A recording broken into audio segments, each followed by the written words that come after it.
Nagbigay na ng go signal ang Department of Justice sa National Bureau of Investigation na ipatupad ang arrest warrant ng International Criminal Court laban kay Senator Ronald Bato de la Rosa.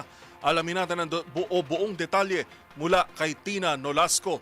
Tina, ibig sabihin ba na ito ay anytime pwede nang arestuhin si Senator Bato? Baka dyan, Yuel. At yan nga ang kinilmahan ni Justice Secretary Frederick Dida sa katatapos lamang na press conference dito sa Department of Justice. Ayon kay Secretary Dida, pwede na ngang ipatupad ng National Bureau of Investigation ang arrest warrant ng ICC laban kay Senator Ronald Bato de la Rosa bilang co-perpetrator ng war on drugs ng Duterte administration. Kasabay nito nagbabala si Secretary Dida sa mga tumutulong kay Senator Bato na magtago sa batas na sila ay maaari ring managot sa abangan ng iba pang detalye ng balitang yan mula rito sa DOJ.